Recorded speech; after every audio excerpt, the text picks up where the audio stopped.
were 7 new COVID cases in Queensland today, but just one had Brisbane on high alert. 6 that are in hotel quarantine and they are overseas acquired. Today we have 1 new case in the community.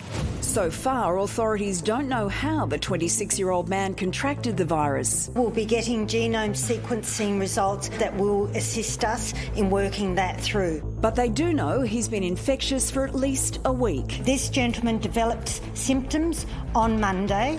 He became, reasonably unwell. He then stayed home, so he had been out and about in this pre-symptomatic period, as you would expect for a young man.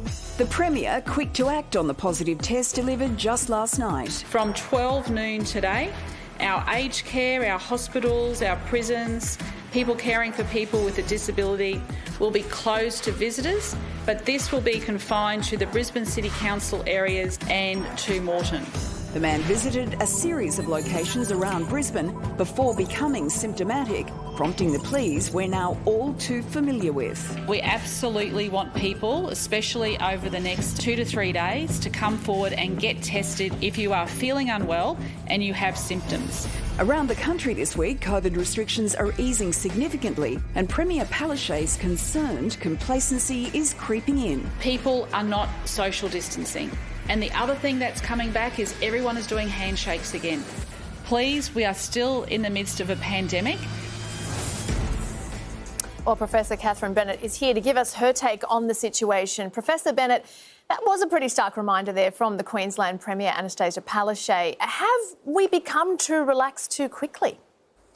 Yeah, look, it is a very timely warning, isn't it, that we can still hear about cases a few days after they've been out mixing in the community. So it really does mean we should all be aware of that and just taking those extra precautions, not shaking hands and so on, just because there is that risk. Professor, we know that this man isolated as soon as he had symptoms, but he did wait a few days to get tested.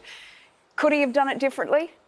Yeah, look, I mean, he wasn't putting other people at risk while he was at home isolating, though he was out and about a bit the morning when he got tested. But what's important is if he did expose people before he became symptomatic, and we know that's when you're quite infectious, those people would have become infectious by the time he was being tested. And so it's already too late to catch those people prior to their risk of passing it on to yet another group of people. So it's really important people do test as soon as they get symptoms. So how concerning is this case, given we don't know how he got it and he was out there in the community, as you say? Yeah, look, I think that's a really important point. It's how he got it. We might be able to catch him quite early and his contacts early enough that we can actually get people into isolation before they're infectious. But it's really understanding what happened upstream that's the concern here.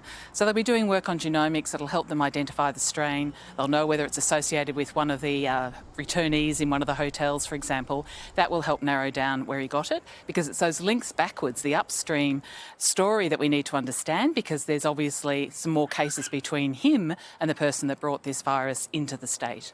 Professor, before the case was confirmed, Queensland had issued an alert to nearly 100 suburbs after finding COVID traces in the sewage. How likely is it that there are more cases out there? Well, we know there's at least one. This isn't a return traveller. We've got to figure out where this guy got it from. But equally, we do see some positives. Some of the sewage positive tests have flicked on and off in Queensland. It might be someone with a resolved infection but still shedding the virus moving through. Usually, it's the risk that hotel quarantine, where people are actively with infection shedding virus, that can actually cover people in the same catchment area that might also be infectious. So it's hard to always pick up, but anywhere where we do see those detections in the sewage, it's good for people just to raise their level of concern and particularly watch for symptoms and get tested. All right, Professor Catherine Bennett, thank you so much for your time this evening. Thank you. I feel like any time a case like this happens, I'm just constantly reminded that, oh no, we're still in the middle of a pandemic. Yeah. Because I am one of those people that has, I'm ashamed to say, let my guard down a bit. I leave the house, maybe I forget the sanitizer and I think, I don't need to take it with me this one time. And I think you do. I think you still do. Yeah, I'm going to go and see Hamilton tomorrow night. Take the sanitizer. And it's 100% capacity seating, yeah, but everybody has to wear a mask. But after Monday, you won't have to wear a mask. And this is a wake-up call, what's happened in Queensland today. Yeah, totally. Well, this is it as well. In Victoria, as of 6 p.m. tonight, we could throw our masks away when we're in shopping centres and stuff as well. So it is a great reminder. With so much content online, it's sometimes hard to keep up with it all. And let's face it, who has the time? The Project YouTube has you covered with the stories that matter. Hit subscribe for a daily list of the news that you need to know.